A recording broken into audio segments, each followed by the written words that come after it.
Great.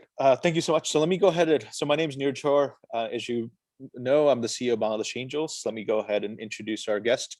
So Gary is an award-winning serial entrepreneur and investor with 17 companies and 2 unicorns and a successful IPO to his name. Gary was on the original management team of Click Software that was recently sold, I think back in 2019 to Salesforce for about 1.35 billion, and is the co-founder of the award-winning AI company Yva.ai. He has over 30 years of experience and is the CEO, president, and CEO and president of GSD Venture Studios. GSD is a Silicon Valley-based venture studio that takes operational roles in companies and uses their vast global network and expertise to help companies maximize their opportunities, both in the US and around the world. And hopefully we'll be working together on some Bangladesh ventures soon. Gary was recently named as one of the top 10 global AI executives and is an international speaker and the author of over 140 articles. And I highly recommend, I'll link to this. I highly recommend some of his talks that he's done and also some of the articles that he's writing, because I think it's quite informational. But Gary, thank you so much for joining us in this part of our virtual corner of the world. So thank you so much for being with us today. Yeah, no, it's great. I'm just for everybody's edification, I'm just a country boy from Pennsylvania. I grew up on a farm of 500, in a village of 500 people on the side of a mountain. I had Mennonites and Amish were our neighbors. And it's only recently that I sold my parents' house. So, I'm a country boy, and it means that if a guy like me can do it, anybody can do it. And it's a great kind of segue, right? This is a question we ask to everybody because we're always curious about where people come from. Tell us more about your origins and what you studied. And I suppose the question is, what did you aspire to growing up on the side of a mountain when you were growing up, and how did you end up in tech? Yeah, so, I had a very interesting background. My grandmother's Egyptian. My grandfather's Greek. My father's parents are British and German. So literally I had a grandmother who was speaking Arabic and she's Greek Egyptian. And so I grew up in this kind of family. I thought it was normal, right? It was like, here I am in the country. I got these global roots. So grew up. And one of the things I learned in life is that you got to really focus on what you want. So I was about 11 years old, and I'll never forget, I'd watched a movie with Bruce Lee. I thought, that is really cool. I'm going to get a black belt someday. I want to be like Bruce Lee. So I actually bought one. I got in a magazine, saved my money up, and I bought a black belt. I hung it on the wall. In my parents' basement, we had a nice room. I stared at that black belt every single day. And my father came down, I remember, he said, why did you put that on the wall? And I said, well, because I'm going to wear it someday. He said, it's too big for you, because I bought it bigger than what I was, not that big at the time. And I stared at it. And a few years later, I ended up getting 2 black belts and becoming a champion in judo, in Taekwondo and Hapkido. And I became number 3 in a region. And so I focused on it every day. I understand lifestyle focus. Another thing is, during my process of getting the black belts, my instructor, who could barely speak English, he was from, it was Taekwondo, and Master Kwan is originally from Korea. He put at my black belt test, he took a 2-inch cinder block cap and he held it in his hand and he said I needed to break it. Well, there's one thing of breaking a cinder block cap when it's on the ground. It's another one when you have to hold it by yourself with one hand. It's an entirely different process. And I thought, here we go. I'm going to break my fist. And he said to me, you need to think about being on the other side and focus. And when I looked at his eyes, I understood that that was really important. So I focused and I broke through it. And I understand is you need to go down through and face your fear. And so my whole life has been facing fear and wherever it is. So fast forward, I was one of the first persons that went over to Russia in 91, 92. And then I actually relocated there for 14 years. People said, oh, you're an American. Why would you go to Russia? There's really no opportunities, et cetera. And so I went over there and I started the first accelerator in Russia. And then I started #1 private corporate accelerator out of Russia and started working with companies like Pepsi and IKEA. So then again, I understood is that go to where other people don't go, because you're going to find incredible opportunities. You're going to find the diamonds in the rough. And that's really the whole idea behind GSD, Get Shit Done Venture Studios. I mean, right now my partner's in Africa, in Nigeria. People said, wow, why are you going there? You're going to be kidnapped, et cetera. And it's because there's great opportunities to be able to cultivate people that have incredible knowledge. We got to remember that intellectual capacity is evenly spread around the world, but opportunities aren't. The key is, how do you bridge those opportunities? Go where other people don't go, as Warren Buffett says. That's where you're going to win. Those places, those areas are where you're going to win. So that's really been my life at Click Software. You know, a little bit of background on Click Software. Click Software is a real tiny little Israeli company out of Haifa, Israel, came out of the Israeli Air Force. And so, you know, yeah, there's Click Software. So with Click Software, I actually named it Click Software. I was Senior Vice President of Marketing and Business Development and came up with the name. I just made it up, by the way. You know, I thought, well, Microsoft, I thought mouse click, called software. I came in, up with a logo, you know, developed this whole plan, click fix products, click analyze. And so that's really how this thing was developed. So that became Click Software. And it means that anybody can do it. We did an IPO on Nasdaq. The company sold for $1.35 billion. So anyhow, that's the story of Click Software. And, you know, we had a dream. It was a very tiny company. We ended up, sorry about that. I have a little basset hound. Just, Nirjhor, can you hold? My little tiny dog is here and she's whining. She wants the. No worries. Hold on. Sorry about that. Hold on. Hold on.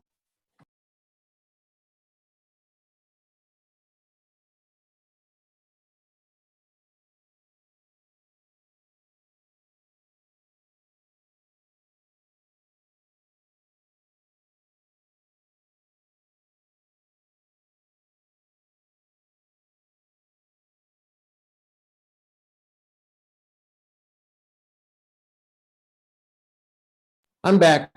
Sorry about that. No worries. No worries. Yeah, this is the real-time digital transformation. There you go. There you go. You know, that, you know, so, you know, we look at it. And by the way, Mark Benioff is my fraternity brother in Teak. So it truly is a small world after all. So with Click Software, imagine have a little company of Israelis coming over to the US, relocating to Campbell, California, and the company is acquired for $1.35 billion. So again, it's about having a dream. Yva.ai. Yva is the company that I co-founded 5 years ago. And Yva, David Yang is my partner in Yva. David is a billionaire from Russia. I met him over in Russia. In fact, he founded a company called Abby. So what I did with Yva, with David, I heard about him. He's the Steve Jobs of Russia. He's Armenian Chinese. So what David and I did, I wanted to meet him. I was on stage in Russia. I put David right in the front. I had not really had a personal relationship because he's very elusive. And it turns out that Guy Kawasaki is his idol. So what I did is I had an event at VIP again, remember, business is a contact sport. Manage your relationships wisely. So I had an event afterwards, invited David to attend this little event, had about 2,500 people in an audience at the business school. David came over, introduced him, Guy Kawasaki. We had a couple of drinks. We had some hors d'oeuvres, talked.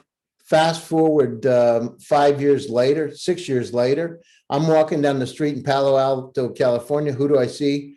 Dr. David Yang. He says, hey, Gary, do you know anybody who wants to be CEO and co-founder of a company with me? And I thought, well, I do, but I don't want to say it too quickly because it's not a good idea. Let's give it a little bit of time. I said, oh, let me think about it. Maybe I can find somebody. 4 days later, I come back. Within a week, we formed a company called Findo, which moved into becoming Yva. And Yva is one of the top 10 AI HR tech companies, a unicorn out of Santa Clara, California today. So And we pivoted 3 times. Again, it's not easy, right? When you do a startup, it's not easy. So we came out with a Google-like search for the personal cloud, and really cool idea. Had 167,000 customers or pilots, essentially, and a few customers. But it turns out that people are so used to getting a search for free that they didn't want to pay for it. So I had to pivot the company. I moved from that environment to Yva Smart Assistant. Smart Assistants are a great idea, but again, Google gives it for free. So then I pivoted the company to Yva.ai and workforce management. The beauty of the situation, just so we're all on the same page, I used the same artificial intelligence. It did not change, right, substantially. Of course, training sets change. And each time I moved it, in the beginning, when I started the company, we did not have AI in, although David's background is in AI. This is 5 years ago. Predictive insights, David and I did. And I mocked up some slides, didn't have it in. I wanted to see what people would say, did some customer development, and they loved it. And so that idea of predictive insights, I just carried it forward. I carried that idea of AI forward. Anyhow, that's Yva today. Yva today, our business went up 38 times at the beginning of pandemic because we do remote workforce management. Well, again, we did this 2 years before. This year we'll have about 3,000 corporate customers worldwide, large corporate customers. Anyhow, that's a story of Yva. So the net of the story is, you got to visualize where you want to go. There's a lot about doing a startup is about your passion, about your optimism, about your visualization. You got to stay happy. You got to look at the glass as being half full. A lot of times when I see technical founders, it's an entirely different kind of skill set. So what I say is, have a blended model. You need to have your technology person, you need to have a marketing, sales, business development, operations person. You need to have somebody in finance.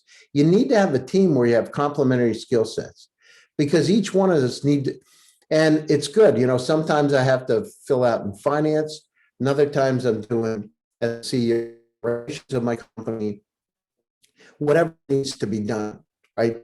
And what happens is, again, your fears, you grow.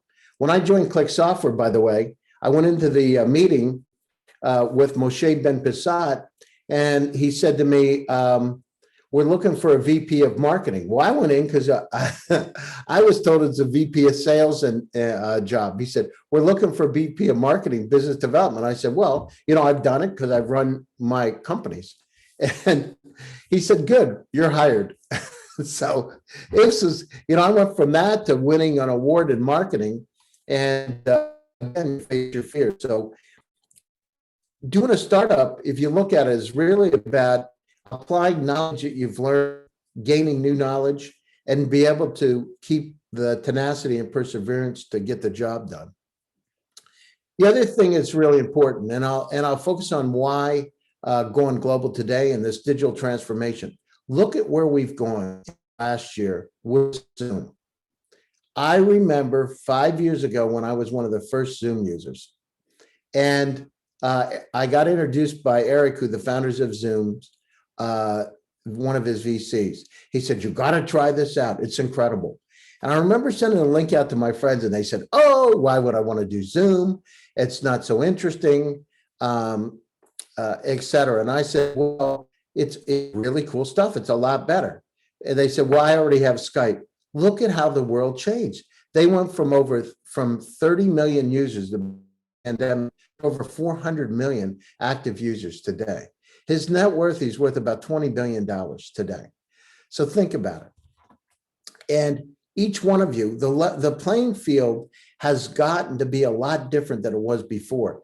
Today, look at us. We're all over the world. We're in the UK. Here we are on a Zoom in the UK and Texas, in Key West and Florida. Normally, I'm in Silicon Valley. We're in Bangladesh. We're all over the world.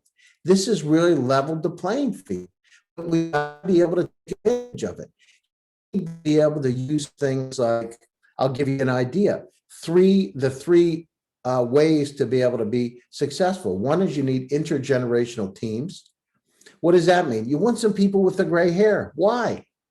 People that have experience and knowledge and trust. It's really about credibility. If you're going to raise money and you're going to be successful and develop partnerships, you need to have those credibility in that network.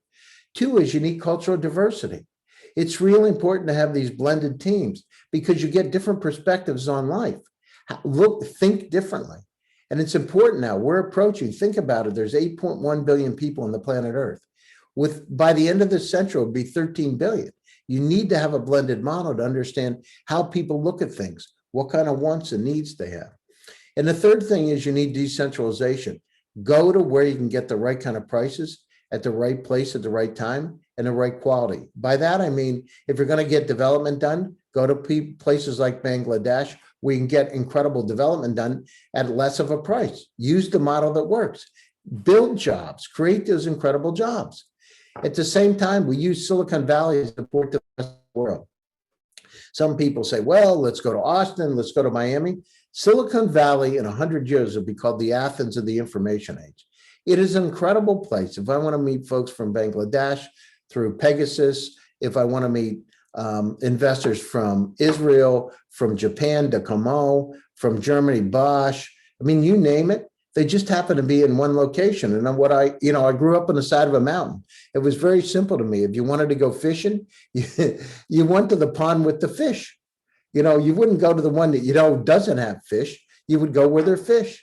So we use that as a port. And what we do is, like with Yva, I have a very small percentage of my companies that are my employees that are in California. Most of my employees are out, but our operational team is located in California. Why? Because the valuations are a lot higher and it's easier to access potential partnerships. The other thing is, you look at my company. So one of the things that's really important is to have incredible advisors. So when I look at bringing advisors aboard, and you can see some of them right here, Rick Orloff is a former chief security officer at Apple and eBay. Bill Reichert is in Pegasus. He's a Guy Kawasaki's partner.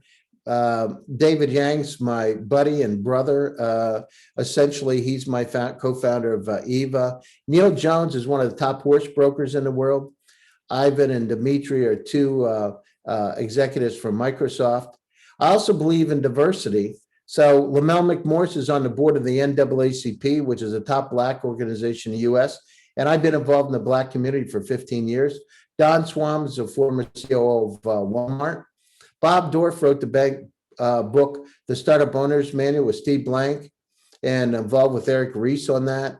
Medina Islam's an actor in The Haves and the Have-Nots, works for Oprah Winfrey. Christopher Altman is one of the top NASA astronauts.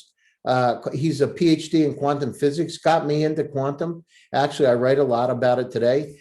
Peter Plaut works for the partner of Richard Branson. Per Wimmer's got a $4.9 billion fund. And Andy Pardo is a top AI expert out of the UK. So anyhow, why do I say that? Because you need to have those kind of relationships in place. You need to have those kind of advisors. I call it the rule of threes when you develop a startup. You need to have somebody that's got domain expertise like a Don Swan if you're in retail. You need somebody that's got the connections in Silicon Valley or the global investment community.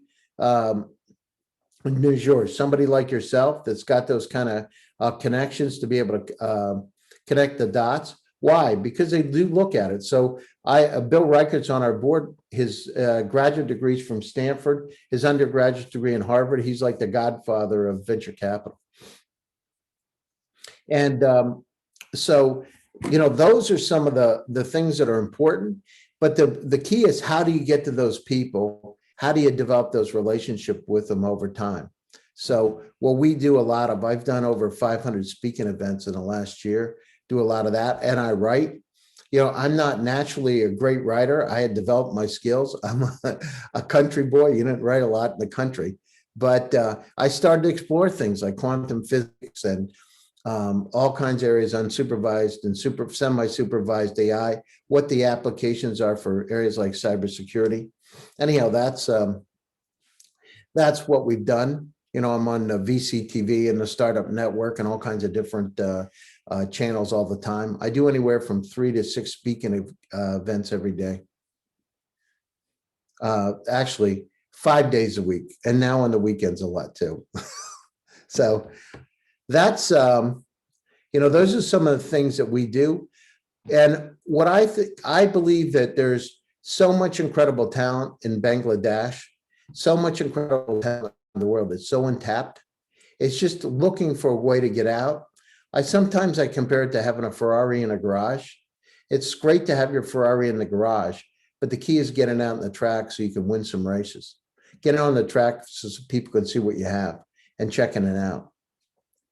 So our job at GSD Get Shit Done Venture Studios is to exactly do that. Bring the Ferraris out of the garage, because this is one of the most incredible times that I've ever seen. I remember I started one of the first e-commerce consulting companies called Broadiant. And people said to me, this is late 90s, a long time ago now. But I started and people said, oh, nobody's going to do e-commerce. They're afraid to put their credit card on the web. They don't want to get their information stolen. I said, listen, this is the way it's going to be. I'm telling you. And I built the Delta Airlines website. And Walmart, we were involved in those teams through a company called Broadvision. Broadvision, when we got started, the stock was $6 a share. It came split adjusted to about $3,000, $3,500 per share. Because e-commerce grew that much, my friend P. Hong Chen's net worth went up in 2.5 years, $8 billion. So this was a long time ago. 8 billion was a lot more than today. So it just means you got to focus, look for areas, go on events just like we're doing today. Think about where there can be opportunities to know that data is a challenge. There are 40 zettabytes of data on the planet Earth. If you look at it and put it in comparison, what does that mean? If you took CDs or DVDs and stacked them one on top of another, it would go 29 times between the Earth and the moon today, 29. So next year, there'll be 67.8% approximately more data on the planet. We are in a state of infobesity. There is too much data in front of us, and we're in this state. Think about it yourselves. All of us here, smart people on the call, right? Except the country boy. All of us have data around us. How many times in a week do you say, I know that file exists, but I can't find it? Why? I've either forgotten the location of the keywords. I sent you a message. Where did you send it? Slack, WhatsApp, Messenger, WeChat. Do I have it at Google? Do I have it on my 5 email addresses? Where is it? LinkedIn. So we need to manage our own data. Our data around us, right? They're about, each one of us on the call have about 300,000 items within their personal cloud. The entire World Wide Web in 1996 was 257,000 websites. Each one of us has more information in our own personal cloud than the size of the web in 1996. And the trajectory in our own information is doubling every year. Next year, it'll be 600. With the Internet of Things in 5 years, it'll be 10 million items. How in the world are you going to be able to manage your data? So the opportunity for all of us is managing that data using unsupervised, semi-supervised AI. And now we have the X factor, quantum computing coming in. Quantum computers could be 100 million times faster than a supercomputer. Put it in perspective. What does that mean? It means what would take 10,000 years to process on a supercomputer would take 200 seconds on a quantum. 200 systems that are faster than that can do it in 2 seconds. 2 seconds. Now imagine when you combine unsupervised AI, what does it mean? It means there's going to be a lot of challenges for cybersecurity because most things are going to be able to crack. So areas like decentralized cybersecurity systems that allow you to store it in different places to make it very, very hard to crack. Those kind of things are going to be important. Think about what's going to happen with drug discovery. Most people don't know that during the pandemic, that many of the pharmaceutical companies, the way they were able to iterate so quickly is because they used AI models and not bench time. And I was lucky enough and humbled enough to be on one of those panels in Europe when the drug companies were talking about AI, and there was a big discussion internally because the people that were those researchers didn't want to give up their bench time. They didn't want it to be done in AI modeling, but AI modeling won out. And look now, look how fast. Now imagine what's going to happen next, right? How much faster we're going to be able to develop drugs to be able to go after specific diseases, and how much for each one of you here, how many opportunities that's going to be. They're going to arise from that. So it's an incredible time. At the same time, you know, one of my friends is Christopher Altman, a top NASA astronaut, and also Per Wimmer, a founding member of the Virgin Galactic team. And so one of the challenges for us is exploring the planets around us. And people say, well, what do you mean? Well, think about it. There are 6 billion Earth-like planets just in the galaxy. It's estimated 200 trillion galaxies in the universe. So let's take 6 billion times 200 trillion to figure out ability, you know, like, you know, at some point in time, we're going to need to go out and we're going to need to explore those kind of areas, which is really interesting. And we're doing it now, right, with Mars. By the way, a lot of what's happening with things like the European Space Agency, they're using AI assistance, right? Because part of it is as we go to these long journeys, year-long journeys, you know, mentally we need to be fresh. And so we need devices that become not smart, but intelligent assistants to be able to help us move forward as we start to explore the universe and look at different kind of models, traveling in wormholes, et cetera. So it's so exciting because humanity's on the verge of something incredible. And what each one of us need to do, we need to figure out, you know, not only do we have this incredible technology, but how we can live together better. We need to treat each other a lot better, you know, throughout the world. You know, I'm very curious, you know, having a mixed background like I have. Imagine having an Egyptian grandmother, a Greek grandfather, German English. And so I grew up in this world where I thought bringing people together was normal. We need to do that. And if we use AI in the right way and compassion AI, we're going to achieve it. We also need to understand, as AI starts to become more and more intelligent and starts to have feelings, you need to treat it right. You need to make sure that as we go through this process of robotics, I saw recently, I don't know, 3 weeks, a month ago, of somebody kicking a robotic dog. It's the first time I've ever felt sad for a robot being hurt. And the reason is because my friend has a robotic dog in his house and he treats it like a pet. And this is a $100,000 robotic dog that's walking around his house. So we need to look at how we build compassion to the training sets, because the last thing we want to do is we want to have AI, machine learning and deep learning that understands that doesn't have compassion, looks at things pragmatically. I'm not sure where we would fit in that equation. I think this is quite remarkable, because I think I sent you a script ahead of time, and I think you basically covered everything, which makes my job really easy. So thank you, Gary. Sorry about that. No, this is great. This is excellent, because usually like I got to figure out how to touch on all these different points. But I want to kind of go deeper, right, into a few things, and specifically, I'm just curious, for you to kind of make that decision, right? So you had this corporate career in the Valley. You were kind of on the vanguard of these e-commerce players, and then you joined this kind of, I guess, Israeli startup that went public. And so you were at the pinnacle of your career. Then suddenly you decided in early 2000s, I'm going to go to Russia. And I don't think Russia was really known as a big kind of technology or startup hub at least at that time. And I'm curious, because we face that issue ourselves, right? Every time I talk to somebody about Bangladesh, they say, well, you're 10 years behind India, or you're 5 years behind Indonesia. I don't know what that really means, because I don't have those contexts. And so I'm curious, for you, like what was behind that decision making? What sort of things did you see in that market that made you say, okay, well, it's worth investing in. Let me go and see what I can do. Yeah. So, I don't know if you remember Sun Microsystems, Nirjhor. Scott McNeely is a friend of mine. Scott is one of the founders of Sun, and I actually had a conversation with him at the Dutch Goose in California, where he said, you got to go to areas that you fear the most, because that's where you're going to learn, where a place where you're going to learn. And so when I went over there, I was fascinated with Russia. It's an enigma, right? You got some of the brightest people in the world. Actually, my ex-wife is Russian, and my wife now is Russian. So I became, I went over, and I met my ex-wife's family. I have a couple of kids that speak Russian. So I went down through the process myself and understood, listen, we're all the same, right? We've got a lot of the same, we're the same DNA, we're the same pieces.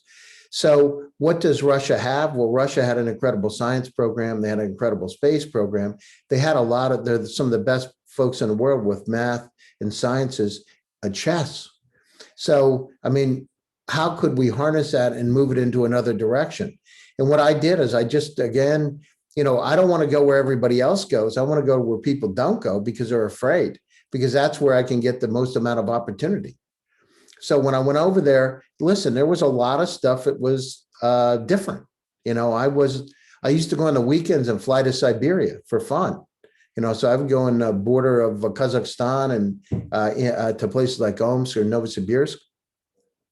And what I found is where people were generally kind. People would treat you the way, for the most part, they would treat you nice. I mean, it just really, really kind and accommodating, invite you into their homes. And I became friends with a lot of people. And the other thing is, what I understood is some of the simple things like recruitment agencies hadn't existed in the right kind of form. So I started a recruitment agency. Offshore development. I started doing offshore development and won a contract with British Petroleum. And so, these were things I just, okay, if this is business 101, you have prices are a lot less, the costs are a lot less, the talents are really high, the demand on the other side is really high, and the willingness to pay is high. Okay, this is a pretty simple, the keep it simple, stupid model, right? The KISS principle. So, this is a business. So when I did that, there weren't a lot of competitors to me there. So I was able to cultivate those relationships, and you treat people the right way. I wrote a paper at Stanford in 2001 called Bilateral Technology Trade between the US and Russia with a PhD candidate. And we did it in like 3 days. And then the idea was to create a conference. And I did the conference within 6 weeks and got support. And people said, I remember going to the Commerce Department of the US, and they said, well, we'll be supportive if you're successful. I said, what does that mean? I said, okay, I got it. So 6 weeks later, we put it together. And the idea was develop a relationship with folks, treat them the right way, create jobs. And as I started to create more and more jobs and got more visibility, it really helped me move things forward.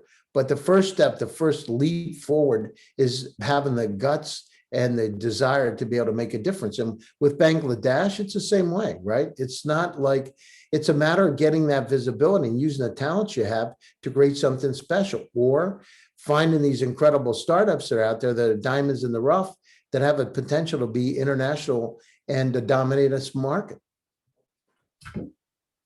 And that leads into, I think, your journey in Russia, and then I think it's a great kind of segue into Yva. And I'm curious, like, just wanting to learn more about it. And I fully agree. Like, and I was just kind of thinking about that this morning when I was looking up the company. Like, wow, like the time for something like Yva is really now. But obviously, it's been kind of building up. It's a long journey, like you said. You had a lot of pivots. But kind of reading about it, so what I understood was, Yva kind of engages in 4 types of data analytics, right? So one is descriptive, which tells you what's happening in your business. Diagnostic, which determines the cause of the problems, I guess HR related problems like burnout. Predictive, determines what's likely to happen, I think. And that was one of the key things, is that Yva is able to predict, for example, when somebody's about to quit their job, even before they make that decision, which I thought was quite interesting. And then prescriptive, which offers strategies for improving, I suppose, your workforce management. But along those 4 lines, could you give us more example? Could you give us some use cases or examples of how Yva does that, and how you came up, with those types of solutions? Yeah, so the situation is, think about where we are today, where, remote workforce management is really hard. So one of the things that we said is that if you look at a workforce, how many times do you get an employee review? Once a year, right? Twice a year.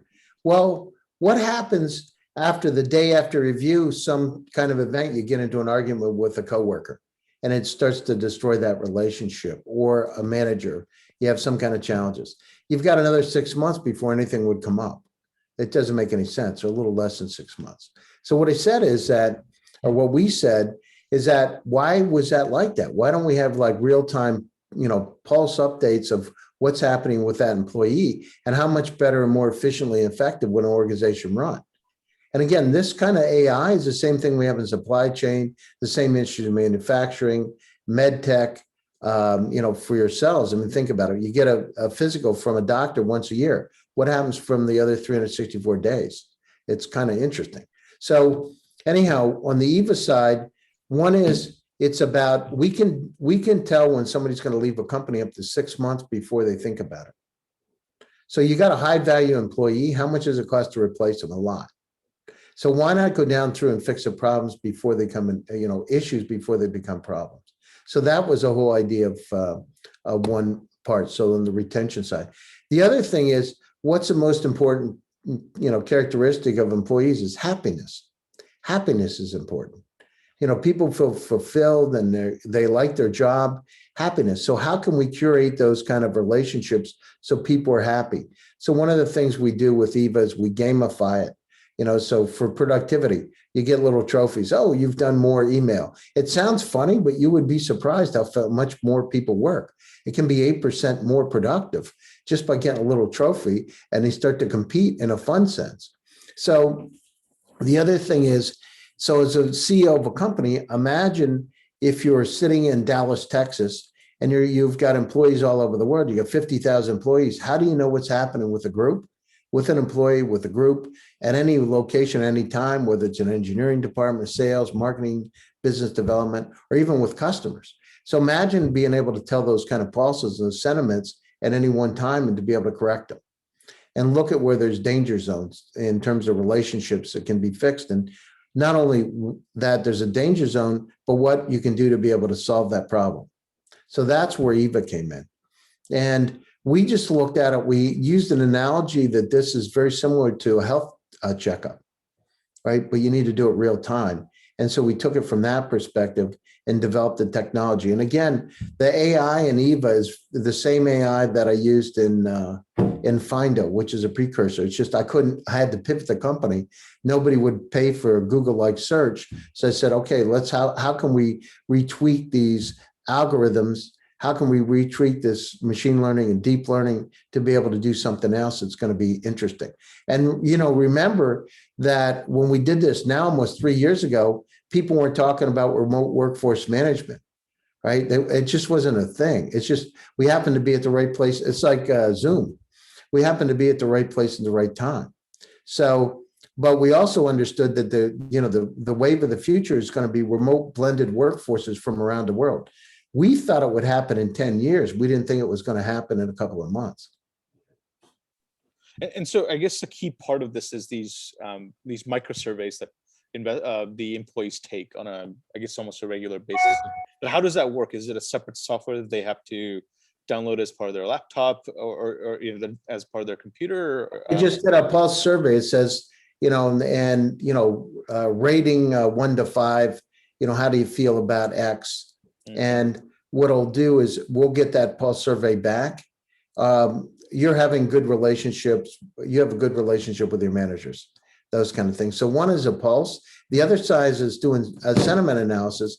It's gone through communications, corporate communications. So it's understanding through using the most advanced AI, right, machine learning, deep learning, to be able to analyze the text and understand what's happening within text.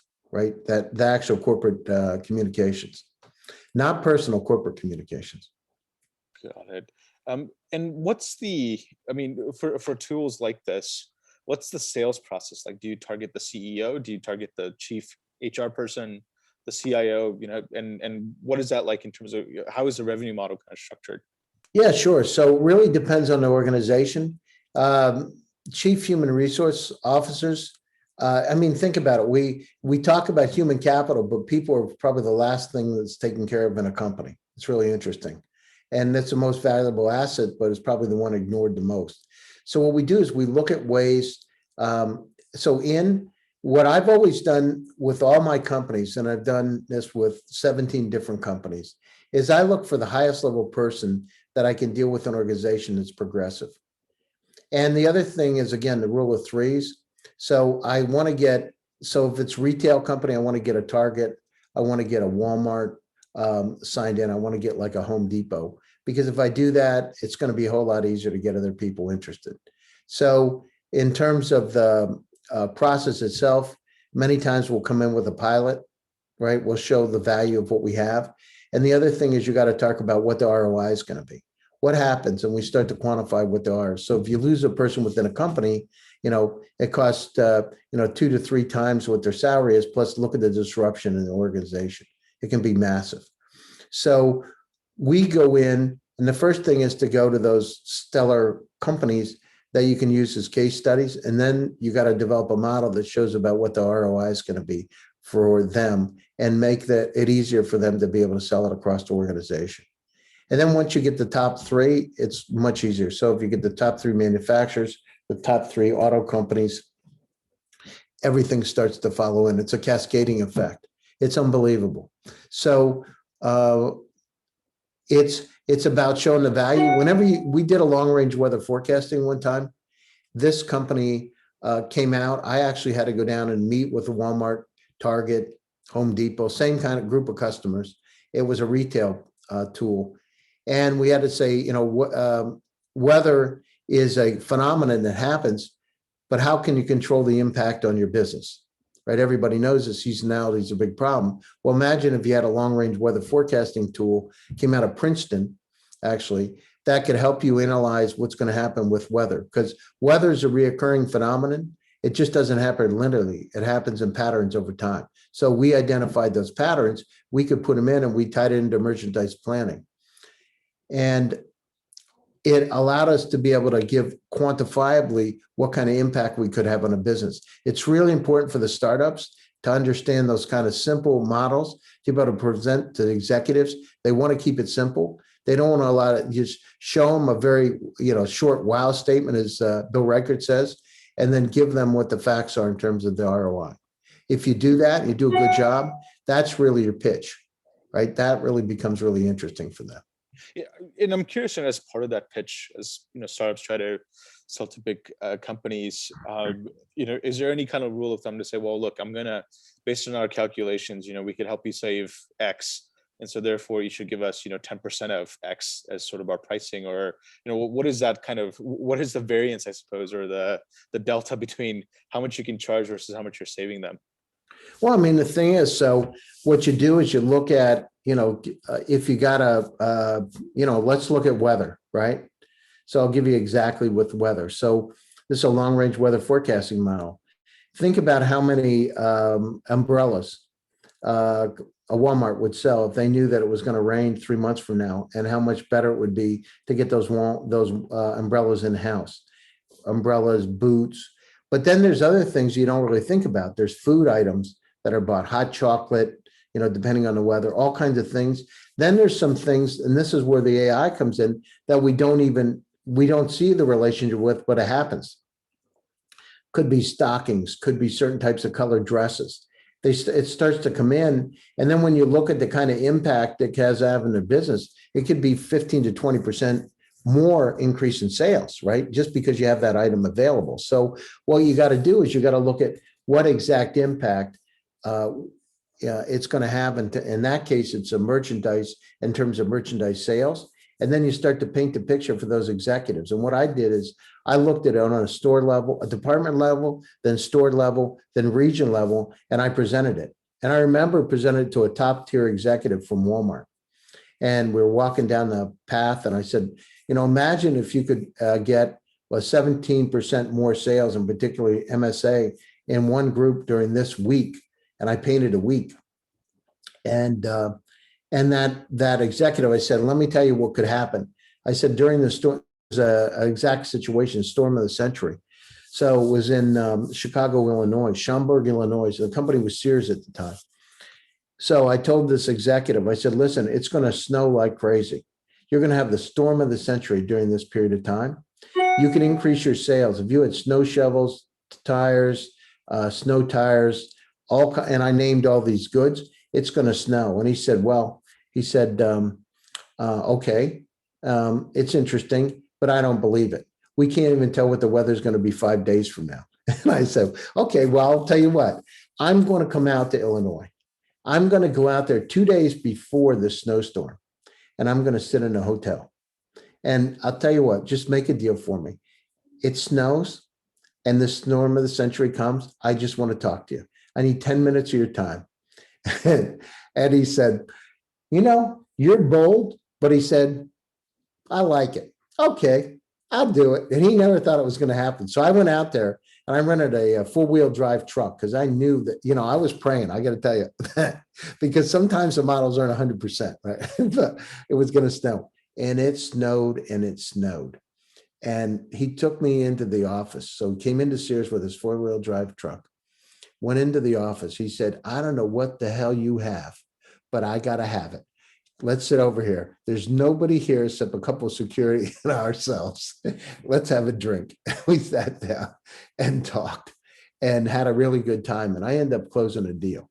So, the thing is, you got to look at where the pain points are, relate it back to what the impact on business, whether it's time of individuals, employees' time, whether it's more sales, whatever that is, and you got to paint it up, make it real simple for them. Because you're not going to get a lot of time, but what you want is that executive to be able to help you sell it down through the organization. It's called selling to the top. It's really important. If you sell to the bottom up, it could take forever, and maybe it never happens. And by the way, if you sell from the bottom up and something happens and you try then to go from the top down, it offends the people that you've dealt with from the bottom up, and they'll cut you off of the company. So the best thing is start to the top. Who can say no to a CEO? Who's going to say no? There's an organization that, well, I don't know, but they're not. It's really hard to say no. And if the CEO helps you set up a meeting with another executive, a vice president, but they're not going to say they're going to meet with you. Are they going to meet? I remember one of them, Mark Benioff, right? From Salesforce. I wrote him a note, real story, a couple of years ago. And I said, listen, Mark, can you help me out? I said, I want to meet with some folks at Salesforce. This was 9 o'clock at night. At 11 o'clock at night, his assistant wrote me and set me up with a corporate VP.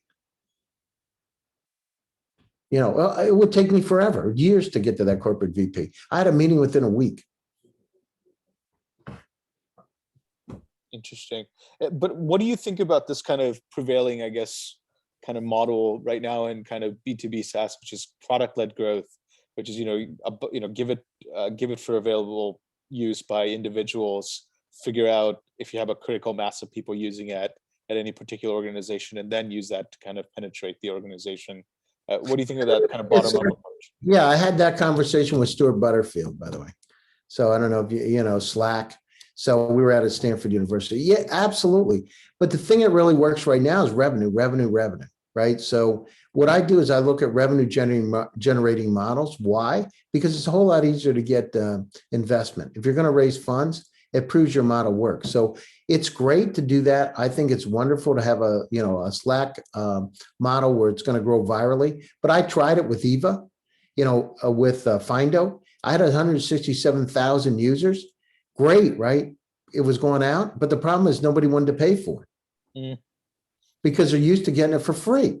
And so, it was a great idea. It's great. Zoom, the same, right? Zoom, you get 45 minutes for free and then you get addicted to it. So it is a great model, but the situation is, I like to, if I can generate revenue with a model, I like to do that. And I like to do from the top down. If I'm going to do a B2B sale, depending on the product or service, right? I think getting a consensus is really cool. But for me personally, if I can go to a top and get top individuals interested in it and get them to buy off on it and use them as case studies and get a couple quotes from them, it helps out a lot because it gives you credibility. For me, anyhow. Got it. And you met, I also remember that you helped raise money for Yva. Where did that come from? How did you pitch it to these investors?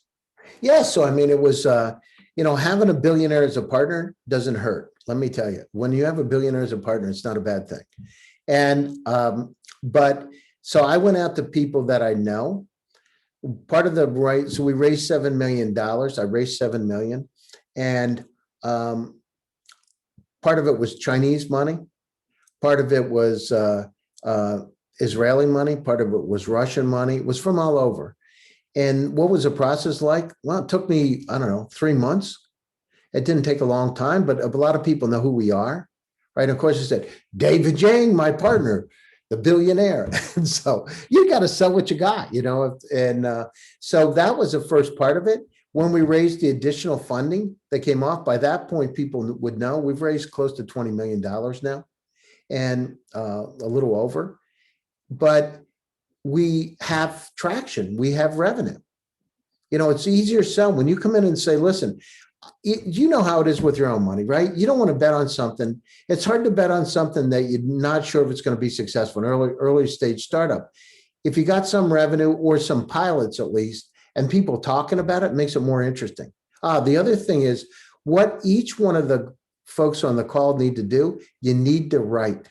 You need to really write a lot. And the reason is people search your name on the internet and they're going to look you up every time. And the thing is, the first pass, the first gate is, who are you? And if there's nothing out there, and then it's just a guess. It's like throwing a dart with a blindfold on. What you want to do is you want to hit the target. And part of the target is having visibility out there, being known as an industry expert. So the two keys to success are write a lot, so build a digital footprint. Second, have a billionaire best friend. Well, I mean, those are some of the easy things, but part of it is, you know, having the looking at the glass as half full. You need to keep a positive attitude. I did a TED talk about this stuff, by the way. So TEDx, you need to be passionate about what you're doing. You need to be smart. You need to know, I hire people, Nirjhor, that are a lot smarter than what I am. And the Bill Gates' approach. You look at people, hiring people that are really smart to help you get the job done. And you got to understand, you're not the only person in the organization, and you need to have balance. So what I look at is, I'm a creative, visionary operations guy. I look for other people that have other skill sets, operations, marketing. My thing is I go so fast, I need people that can keep up with me, right? And not saying I'm moving in the right direction, sometimes not, but my chief of staff, for instance, is a genius, and she organizes everything for me to make sure that it's right. And she's also not only organized, but she's like, sitting on my shoulder. She listens. And if I'm doing a presentation and I miss something, she tells me that I missed something. She's like a director in that sense. And so I look at a team, and the other thing is everybody's got to win, right? It's got to be some equity. There's got to be enough money. You're spreading the money out so everybody wins. It's a win-win. And I look creating, my management styles, we're all equal in the organization. It's a key is how do we make the organization successful, and how do we do the right stuff? I'm not into playing games or, screwing people up. It's about, and we look for companies that are like us too, right? That are really positive and want to move forward and have the right kind of team that has that global capability. So one is you need to have, I look at, as I said, intergenerational teams. I look at cultural diversity. I look at decentralization. We're passionate. We look for people that have passion, people that, because, when you do a startup, there's ups and downs. Not every day is going up, right? There's downs, and what you want to do is have people that support you in the downtime to get you back up, because working, sometimes 24 hours a day, literally, is not easy. So you want people that are, that are sharing in it, and also people that want to work hard like you to achieve the same objectives. So if you look at it, what's it right? It's about my job is to bring people together that can make a difference, that can complement the team. Then I need people that are executors that can come out and execute against the vision. And you got to be open. From my standpoint, you can course correct. If you're going down the wrong path and you need to pivot as an executive yourself, you need to be able to pivot in another direction. You got to keep your ears Your God gave you a mouth and 2 ears for a reason. You got to listen to folks. And if you need to course correct, you need to do that based on their feedback. Customer development is really important. So for each one of us out here, it's great to have a product you think is good, but if you think it's good, doesn't mean anybody's going to buy it. You got to go out and test it. Take it out, do mock-up slides, present it to folks. Before you even develop the product, what do you think? Is it interesting? What I do is I take my iPhone and I put it on a stand. David Yang and I did it directly with Yva, and I do it all the time. I put the iPhone up, I videotaped my presentation that I would do on my notebook. And I walked down the street in Palo Alto, California, literally doing presentations. We do 50 to 100 of them, each of us. Then I would take those presentations and send them over to my engineers and let them look at them. So they could understand what the customers felt about our product. So they could be part of the process. And let me tell you, it really helps a lot. Customer development is probably the area that people ignore the most. And that's why they go out of business, because they build something that's either overbuilt or nobody wants it. And, I want to kind of open up the floor to questions. But before we do that, I do want to touch on GSD Venture Studios a little bit more.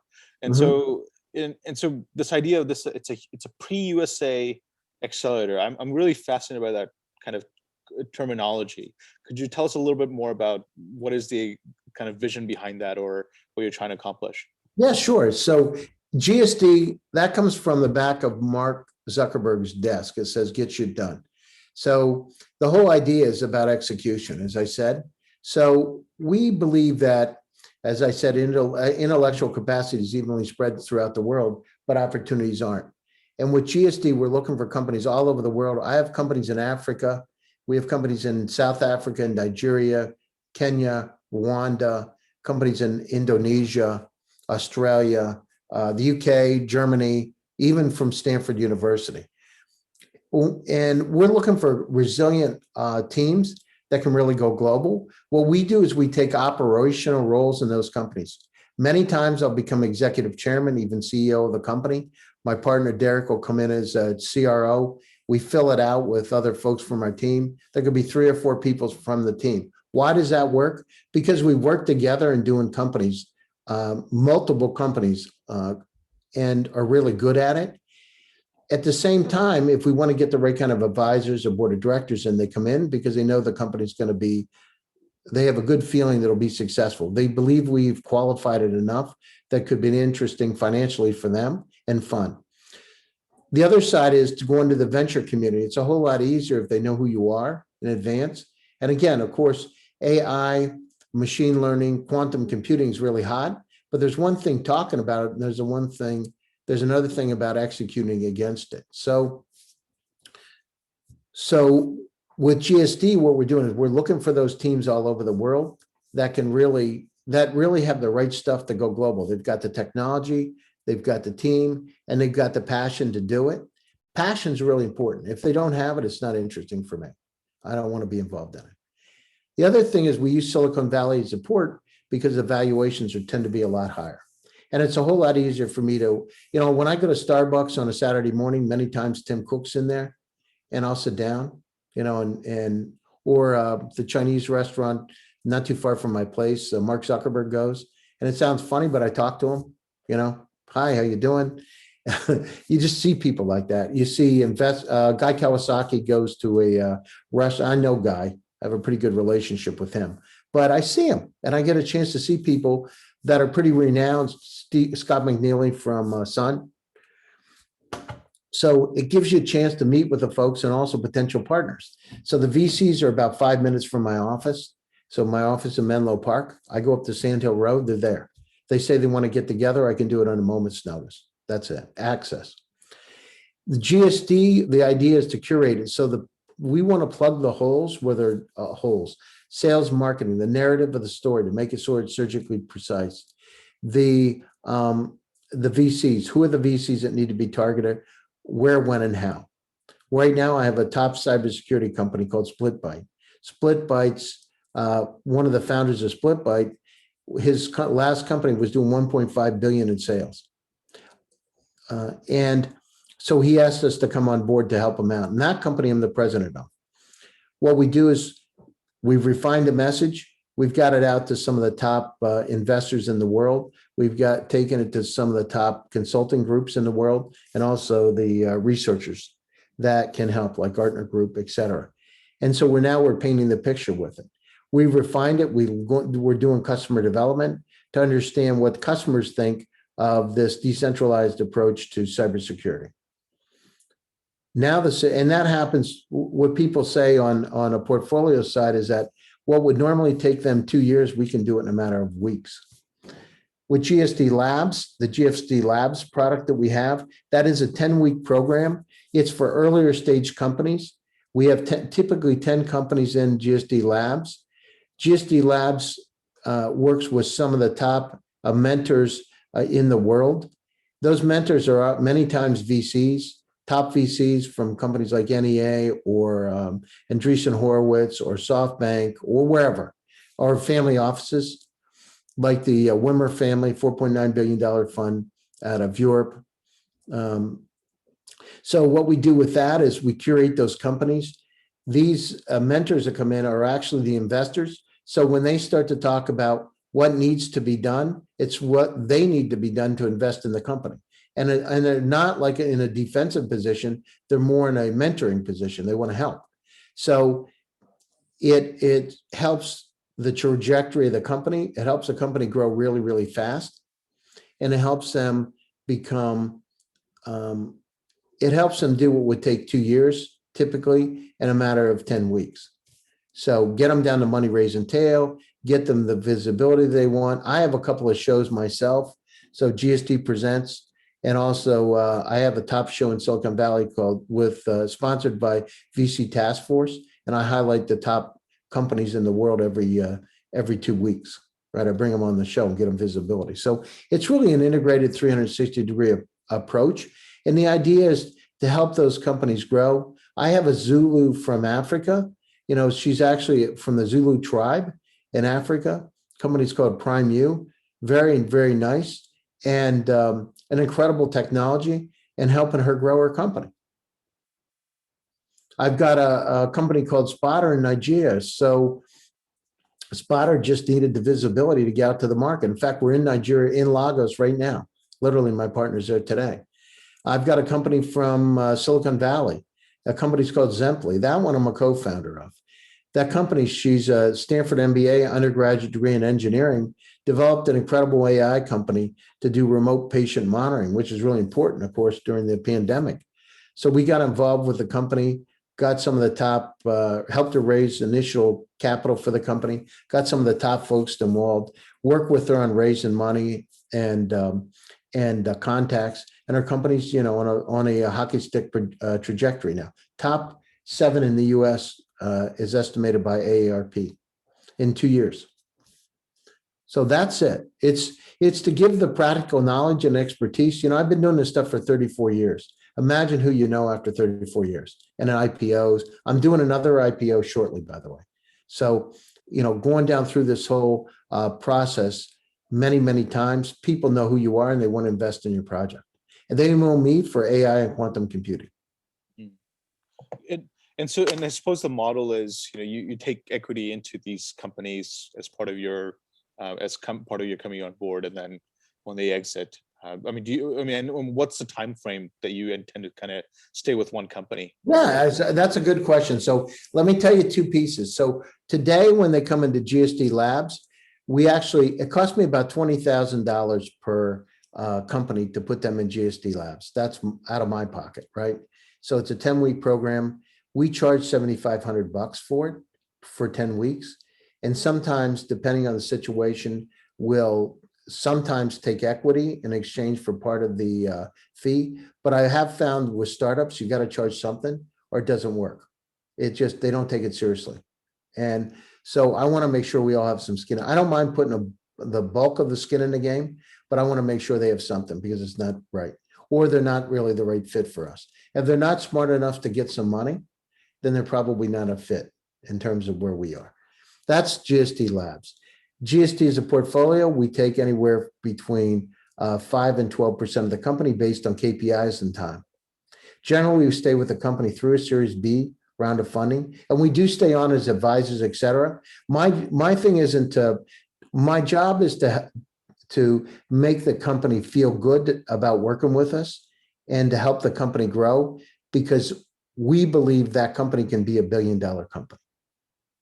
So we're going in it to help them grow and to give them advice and direction. So one of my companies from Argentina today is called XCoop. It was hard for them to get some of the connections with some of the fintech players.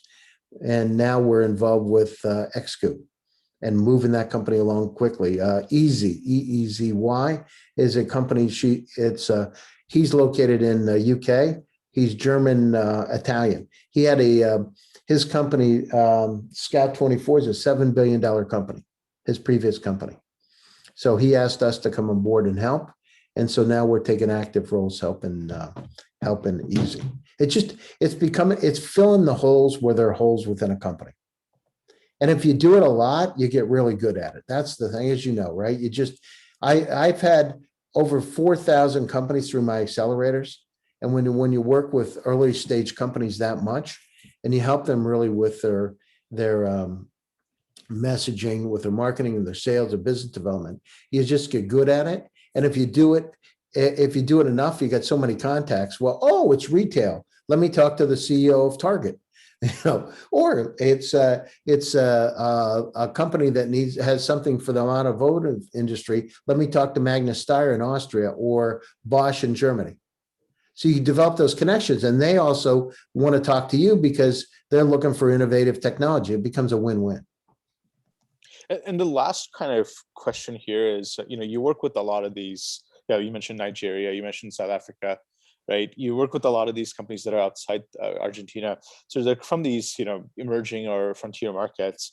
And when it comes to kind of pitching to US-based VCs, what obstacles do you find that they have to overcome in order to kind of, be able to obtain those capital? Yeah, so they have to. So we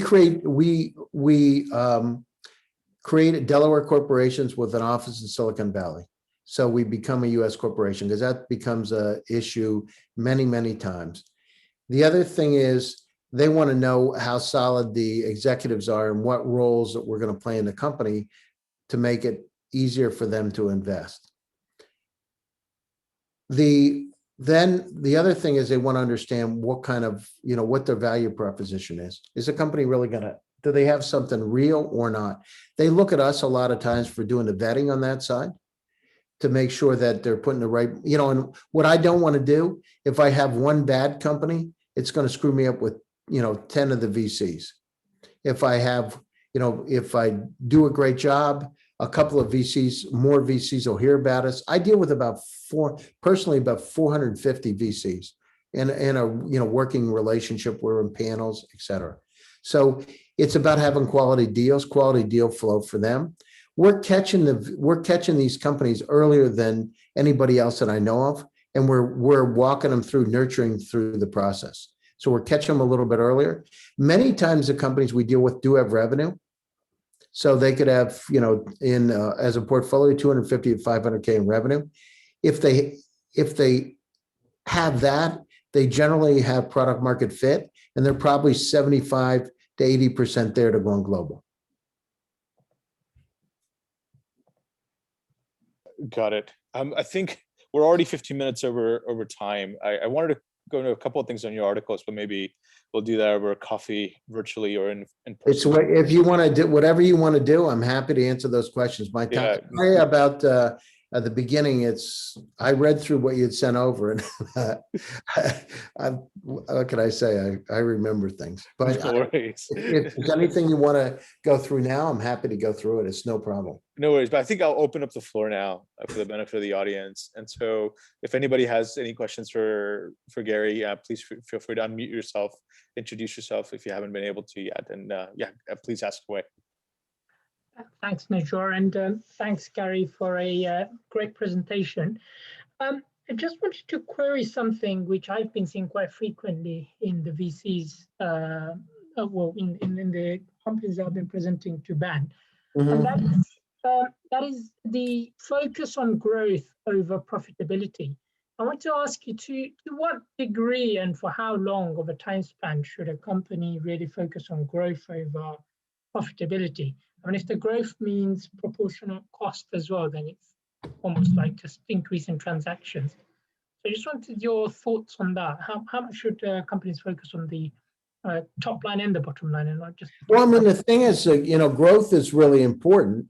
The first step is, early. So, if you're talking about an early stage startup, we're looking at, what kind of revenue that they have coming in, and not even in profitability, but the kind of revenue coming in, right? Just to get the conversation started. So, I mean, in terms of early seed stage investment, especially now during this pandemic, it's been much harder for companies to raise money, earlier stage companies to raise money. So you got to have some kind of revenue coming in. In terms of profitability and growth, I mean, this goes back to, the one thing about Silicon Valley, we focused on growth so much, we hadn't focused on profitability, but I believe those times have changed a bit from my perspective and the VCs that I know of. They're looking at when a company is going to become profitable, and at the same time, what's that in relative to the type of growth that the company's going to have.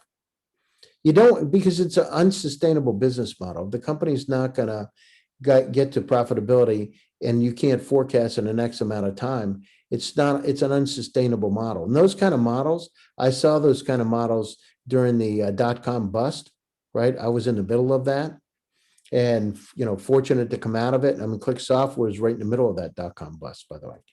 And so I would look at, for me, this is Gary's view, that growth is very important, but at the same time, it's got to line up with profitability. It's not a situation where it's never-ending growth and there's not going to be any money to be made.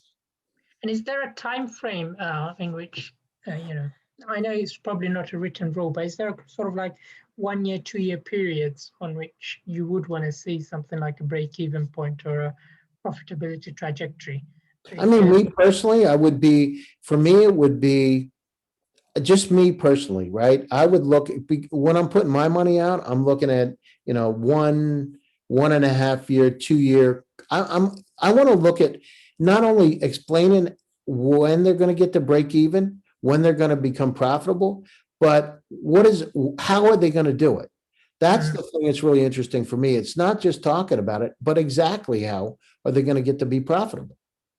And then I want to go down through and make sure their assumptions are correct, because a lot of time it's BS, right? It doesn't make any sense. So I want to drill down to it. It's not just talking about it. It's what elements are there for that profitability, and are they based on correct assumptions or not? Oh, fantastic. Thank you, Gary.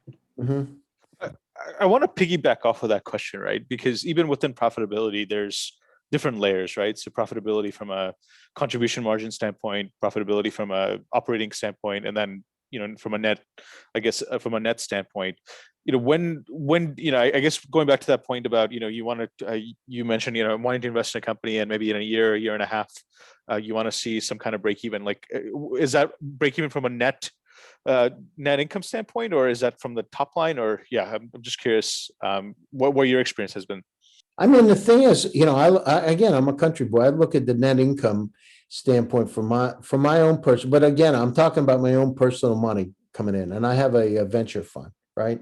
So, but it's the mechanisms behind the model that become interesting for me. How are they going to do it? Is it going to be, for instance, is it going to be a regional play? Let's say they're in one particular location. They're in Bangladesh. Okay, well, they're going to be profitable there, but then how do they look at that model to expand to Europe? How do they look at that model when they're expanding to the States? So at the same time, when I look at investing and putting that growth capital in to help them achieve those objectives, okay, what happens next? Okay, we've accomplished these 4 regions. What happens next? That's where, for me personally, it becomes really interesting. Got it. Anybody else? Please go ahead.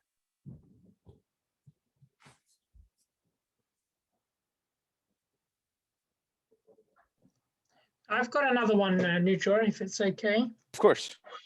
Yeah, so Gary, what would be good to also understand, I guess, is, if you were to squirtle down your successes with each of your individual successful companies that you've invested in, what are the 4 or 5 things that you'd say is common amongst all of those successful ones? And similarly, what would be the common traits that you've seen of the ones that didn't perform the way you'd probably have wanted it to perform? Yeah, so from my standpoint, the team is number one. What kind of team do they have in place and how well do they work together? So team is number one. And do they have the, we say the huckster and the hustler and the hipster? I mean, do they have a marketing person? Do they have somebody that does operations, somebody who understands finance? So they have a balanced team. So I would look at that. I would look at we don't want to have any more than 3 co-founders because it's hard to manage and the probability of raising money goes way down. So that's door number one. So team's important. Then I look at, are they, as I said, I mean, it's a soft piece of doing a startup, but what kind of attitude do they have? Are they positive or not?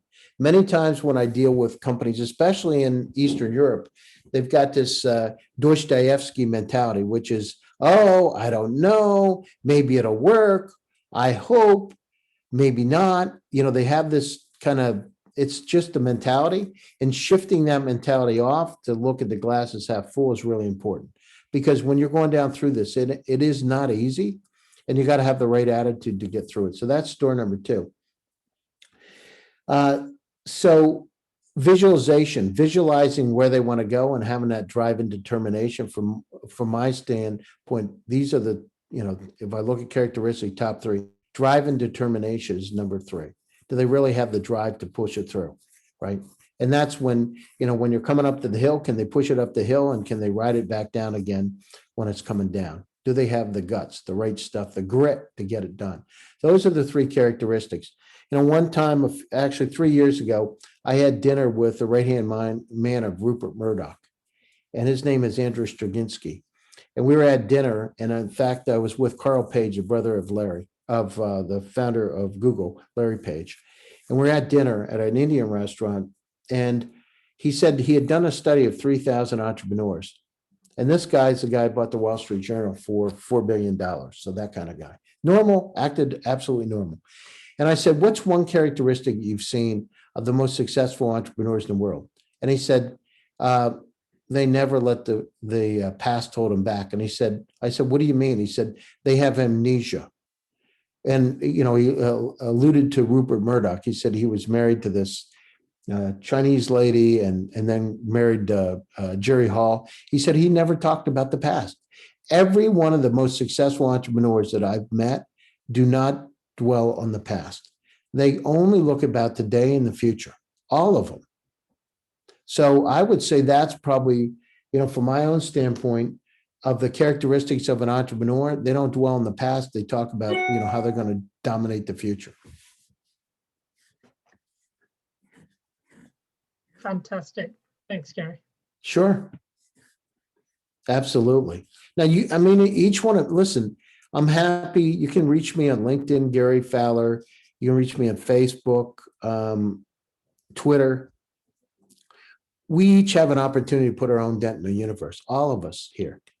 Bangladesh has an incredible opportunity of some of the brightest people on the planet to be able to move out. But the key is, again, it's like having a Ferrari in the garage. You got to get it out of the garage. And having a group like Bangladesh Angels that are there committed to be able to help you down through that journey is really, really important. And, I work a lot with India today. I work a lot with Africa today. I work a lot with Indonesia, Australia, just a lot of places. It is a dawn of a new era. This digital transformation has really helped us level the playing field. Now's the time to move forward. Run as fast as you can. This pandemic, by the way, will not last forever in the current pandemic. And the digital transformation gives us access to people we normally wouldn't have. Use it wisely. I think those are pretty sage words. Anybody else have any more questions? We've got 2 to 3 minutes left, or maybe we're very inspired. But, anybody else?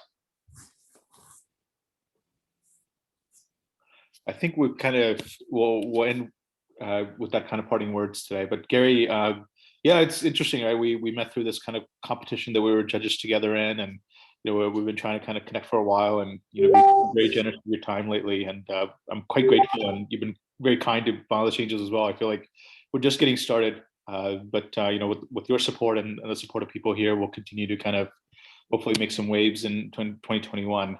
But for now, I think I'll thank you so much for your time. Looking forward to having you again and getting more involved. And thank you to everyone here on the call as well. Have a good weekend. Yeah, thank you. Take care, everybody. Enjoy yourself. Stay happy and stay safe. Yeah, you too. Thank you, everyone. Thanks, Yeah, very bye-bye. Bye. Take care.